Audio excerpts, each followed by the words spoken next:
खुशी voice channel में आप सभी का स्वागत है। दोस्तों, आज हम आपके लिए लेकर आए हैं सास बहू की एक मजेदार कहानी। सास बहू का एक बॉयफ्रेंड। स्वाति पिछले कुछ दिनों से बहुत परेशान थी। शादी को अभी 1 महीना भी पूरा नहीं हुआ था। फिर भी स्वाति को देखकर ऐसा लगता था कि उसके चेहरे पर कोई खुशी नहीं है। इस बात को लेकर उसका पति आशीष और सास शर्मिला कई बार पूछ चुके थे। शर्मिला, स्वाति बेटा, क्या बात है? मैं देख रही हूँ जब से तुम शादी होकर इस घर में आई हो तुम बहुत परेशान रहती हो। क्या तुम्हें यहाँ ससुराल में कोई परेशानी है बहू? स्वाति, नहीं मम्मी जी, ऐसी कोई बात नहीं है, बल्कि मैं तो खुद कहना चाहती थी कि आप सब मेरा इतना ख्याल रखते हो। मुझे मम्मी के घर की याद ही नहीं आती। बस ऐसे ही थोड़ी थकान रहती है। हो सकता है शादी की भाग दौड़ में ऐसा हो गया हो। आशीष, मम्मी, मैं कितनी बार तो स्वाति को कहता हूँ कि कुछ खाया पिया करे। देखो, आप जो आलू के पराठे और दही रख कर आई थी, मुश्किल से 1 या 2 टुकड़े ही खाए होंगे। बोल रही है मुझे भूख नहीं है। शर्मिला, तुम्हें पसंद नहीं आया नाश्ता बहू? स्वाति, नहीं नहीं मम्मी जी, नाश्ता तो बहुत टेस्टी बना था। आलू के पराठे मुझे बहुत पसंद आए। 1 सेकंड, मेरा मोबाइल बज रहा है, मैं अभी आती हूँ। स्वाति दौड़कर कमरे में जाती है और फोन उठाती है। स्वाति, हेलो मनोज, मैंने तुम्हें कितनी बार कहा है मुझे ऐसे टाइम पे फोन मत मिलाया करो। मैं शादीशुदा हूँ। अगर किसी ने तुम्हारा मोबाइल देखा तो मेरी सामत आ जाएगी। मनोज, क्या करूँ डार्लिंग, तुम्हारी आवाज सुनने को दिल तरस रहा था, बस इसलिए फोन कर लिया। अच्छा, ये बताओ मिलने कब आ रही हो? 1 महीना होने वाला है तुमसे मिले हुए। स्वाति, मैं तुमसे मिलने नहीं आ सकती, मेरा आना मुश्किल है। मनोज, देखो, मुझे मना करके तुम गलती कर रही हो। तुम जानती हो ना मैं क्या कर सकता हूँ। स्वाति, मनोज, तुम ऐसा क्यों कर रहे हो? तुम्हें अपना बॉयफ्रेंड बनाना मेरी जिंदगी की सबसे बड़ी भूल थी। तुम मेरी प्रॉब्लम्स ही समझ नहीं रहे हो और तुम इतना गिर जाओगे, ये मैंने कभी नहीं सोचा था। तुम तो कहते थे कि तुम मुझे बहुत प्यार करते हो। क्या प्यार करने वाले इस तरह से ब्लैकमेल करते हैं? मनोज, देखो, मेरे पास तुम्हारी ये फालतू बातें सुनने का टाइम नहीं है। या तो तुम मुझसे मिलने आओ या फिर मैं तुम्हारे बारे में। स्वाति, नहीं नहीं मनोज, तुम ऐसा कुछ नहीं करोगे। ठीक है, मैं मौका देखकर तुमसे मिलने जल्दी आऊंगी, पर प्लीज मैं तुम्हें खुद कॉल करूंगी। तुम मेरे नंबर पर फोन मत करना। आशीष और माँ पापा जी मेरे आसपास ही रहते हैं। स्वाति की आंखों में आंसू आ जाते हैं। तभी उसकी सास शर्मिला कमरे में आ जाती है। स्वाति फोन काट देती है। शर्मिला, स्वाति बेटा, क्या बात है? कौन था ये लड़का जो तुम्हें डरा रहा था? मैंने सब सुन लिया है, मुझे सच सच बताओ, कुछ भी छुपाने की जरूरत नहीं है। स्वाति, मम्मी जी, मुझे माफ कर दीजिए, मैं बहुत परेशान हूँ। आप मुझे जो सजा देना चाहती हैं वो दे दीजिए, पर मेरी कोई गलती नहीं है। मनोज मेरा अतीत है। शादी से पहले मनोज और मैं एक दूसरे से प्यार करते थे, पर अब जब शादी के बाद मेरा उससे कोई रिश्ता नहीं है तो वो मुझे फोन करके ब्लैकमेल कर रहा है। स्वाति मनोज के बारे में अपनी सास शर्मिला को सारी सच्चाई बताती है। मनोज स्वाति का बॉयफ्रेंड था। वो 1 नंबर का बदमाश आदमी था। वो आए दिन लड़कियों को फंसाता रहता था, इसलिए स्वाति ने मनोज का साथ छोड़ दिया था और अपने पापा को आशीष के लिए हाँ कह दी। पर अब शादी के बाद मनोज स्वाति को ब्लैकमेल कर रहा था, जिस वजह से स्वाति बहुत परेशान थी। स्वाति की सास को सारी सच्चाई पता चल चुकी थी। शर्मिला, घबराओ नहीं स्वाति, मैं तुम्हारी सास बाद में हूँ, पहले एक माँ हूँ। हम दोनों मिलकर उस मनोज को सबक सिखाएंगे और तुम डरो नहीं, मैं तुम्हारे और आशीष के रिश्ते पर बिल्कुल भी आंच नहीं आने दूंगी। स्वाति, पर मम्मी जी, मनोज बहुत चालाक लड़का है। शर्मिला, अरे उसकी चालाकी निकालनी मुझे आती है। मैंने ऐसे बहुत से लड़कों को कॉलेज टाइम में ठीक किया है, पर हमें आशीष और तुम्हारे पापा जी से ये बात छुपानी होगी। बस तुम देखती जाओ कि मैं क्या करती हूँ। मुझे मनोज का नंबर दो। स्वाति, ये लीजिए मम्मी जी। शर्मिला फोन मिलाती है। शर्मिला, घंटी जा रही है, उठा लिया। शर्मिला, हेलो, अगर मैंने सही नंबर मिलाया है तो क्या आप मनोज बोल रहे हैं?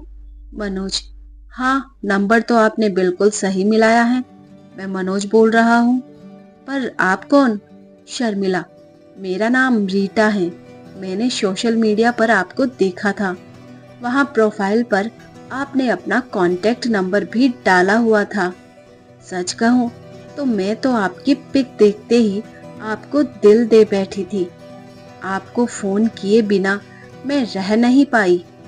आपको मेरी बातों का बुरा तो नहीं लगा? मनोज, नहीं नहीं, मुझे आपकी बातों का बुरा नहीं लगा। शर्मिला, मैनेजर अंकल, मैंने आपको कहा तो है, आप 20 लाख का चेक काट लीजिए, मैं साइन कर दूंगी। बाकी पापा ऑस्ट्रेलिया से आएंगे, तब आप उनसे बात कर लीजिएगा। अभी मैं फोन पर बिजी हूँ, आप थोड़ी देर बाद आना। मनोज से इस तरह झूठी बातें करते शर्मिला स्वाति को आंख मारती है। अब तक स्वाति सब कुछ समझ गई थी। शर्मिला एक पैसे वाली लड़की बनकर मनोज से बातें कर रही थी। शर्मिला से बात करने के चक्कर में मनोज ने अब स्वाति को भी फोन करना बंद कर दिया था। इससे स्वाति को थोड़ी तसल्ली हो गई। मनोज, डार्लिंग, हम कब तक फोन पर बातें करते रहेंगे? एक बार तो मिलने आ जाओ। अब तो मैं तुम्हारा बॉयफ्रेंड बन चुका हूँ, मैं तुम्हें देखना चाहता हूँ। शर्मिला, ओह बेबी, मैं भी तुमसे मिलने के लिए बहुत तड़प रही हूँ, पर क्या करूँ, पापा भी ऑस्ट्रेलिया से आए नहीं हैं। यहाँ ऑफिस में बहुत काम है, करोड़ों की डील फाइनल करनी है। अच्छा ठीक है, मैं तुमसे कल शाम 6 बजे मिलती हूँ। एक काम करती हूँ, मैं तुम्हारे घर आ जाऊंगी, वो ठीक रहेगा। मनोज, हाँ बिल्कुल, मैं तुम्हें अभी अपने घर का एड्रेस भेजता हूँ। मैं तुम्हारा बेसब्री से इंतजार करूंगा, जाने मन। मनोज पूरी तरह से शर्मिला के जाल में फंस चुका था। अपनी सास की ऐसी एक्टिंग देखकर स्वाति भी हैरान थी। शर्मिला, स्वाति बेटा, अब एक आखिरी दाव और खेलना है। कल तुम ठीक 5:30 बजे मनोज के घर पहुंच जाना और उसके बाद मैं तुम्हें सब समझा दूंगी कि तुम्हें क्या करना है। स्वाति, मम्मी जी, आज के जमाने में कौन सी सास बहू की ऐसे मदद करती है? आप मेरे लिए जो कर रही हो ये कोई भी नहीं करता। शर्मिला, स्वाति बेटा, मैं जानती हूँ कि तुम गलत नहीं हो, इसलिए मैं तुम्हारी मदद कर रही हूँ। मैं नहीं चाहती कि मनोज के कारण तुम्हारी बदनामी हो। तुम मेरी बेटी हो और बेटी के लिए माँ नहीं करेगी तो और कौन करेगा? स्वाति की आंखों में आंसू आ जाते हैं और वह अपनी सास के गले लग जाती हैं। अगले दिन स्वाति 5:30 बजे मनोज के घर पहुंच जाती है। मनोज शर्मिला यानी रीटा के आने का इंतजार कर रहा था। मनोज, स्वाति, मेरी एक फ्रेंड आने वाली है। मैं नहीं चाहता कि वो तुम्हें यहाँ देखे। प्लीज यहाँ से चली जाओ। स्वाति, अरे तुम ही तो मुझे कहते थे मिल लो, आ जाओ, उदास हो रहा हूँ। अब मैं आ गई हूँ तो मुझे जाने के लिए कह रहे हो? ऐसे थोड़ी ही होता है। अब मैं आई हूँ तो आराम से बैठूंगी। मैं भी तो देखूं तुम्हारी नई गर्लफ्रेंड कौन है। मनोज, साफ साफ बोलो तुम्हें क्या चाहिए और यहाँ से चली जाओ। स्वाति, तुम मेरी सारी फोटो और वीडियो अपने फोन से डिलीट कर दो। मैं यहाँ से चली जाऊंगी। मनोज, ठीक है, मैं सब कुछ डिलीट कर रहा हूँ। फिर तुम एक सेकंड भी यहाँ नहीं रुकोगी। ये देखो, मैंने सब कुछ डिलीट कर दिया है। अब यहाँ से जाओ। स्वाति, हाँ हाँ जा रही हूँ, परेशान मत हो। मनोज अपने फोन से स्वाति के सारे पुराने फोटो और वीडियो सब कुछ डिलीट कर देता है। स्वाति चैन की सांस लेती है और वहां से घर आ जाती है। उधर मनोज परेशान हो रहा होता है और वो बार बार शर्मिला के नंबर पर फोन करता है, पर शर्मिला पहले ही अपना फोन स्विच ऑफ कर चुकी थी। मनोज बहुत देर तक शर्मिला के नंबर पर फोन करता रहा, पर स्विच ऑफ आता है। अगले दिन शर्मिला अपने मोबाइल का नंबर बंद कर देती है और एक नया नंबर ले लेती है। मनोज को पता ही नहीं चलता कि शर्मिला ही रीटा थी। वो तो रीटा को फोन मिलाने की कोशिश कर रहा था, पर उसे क्या पता था कि रीटा नाम की कोई लड़की थी ही नहीं। वो अपना सिर पीट लेता है, क्योंकि अब तो स्वाति के भी सारे फोटो और वीडियो डिलीट कर चुका था। अब उसके पास स्वाति को भी ब्लैकमेल करने के लिए कुछ नहीं बचा था, जिससे वो स्वाति को तंग कर सके। आशीष के पिता, अरे क्या बात है शर्मिला, आज तुम दोनों सास बहू बड़ी खुश दिखाई दे रही हो। आशीष, हाँ पापा, मैं भी यही देख रहा हूँ। दोनों इतनी देर से हंस हंस कर बातें कर रही हैं, पर बात क्या है ये नहीं बता रही। शर्मिला, अरे बोल तो दिया, हम सास बहू के बीच की बात है, तुम दोनों आदमी नहीं समझोगे। क्यों बहू? स्वाति, हाँ मम्मी जी, ये तो सच है। ये बात आपके और मेरे बीच की है, और इस बात के लिए फिर से एक बार थैंक यू मम्मी जी। Love you. Sharmila, love you too मेरी प्यारी बहू रानी। दोस्तों, ये फैमिली स्टोरी आपको कैसी लगी नीचे कमेंट में हमें ज़रूर बताइएगा। चैनल पर नए हैं तो सब्सक्राइब कीजिए, साथ में बेल आइकन प्रेस कीजिए ताकि न्यू स्टोरी का नोटिफिकेशन आपको सबसे पहले मिल सके।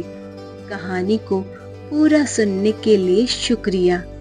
दोस्तों, अगर आप भी अपनी कोई कहानी सुनना चाहते हैं हमारी जुबानी, तो आप हमें इंस्टाग्राम, फेसबुक पर शेयर कर सकते हैं। वीडियो को शेयर करना ना भूलें। Thanks for watching.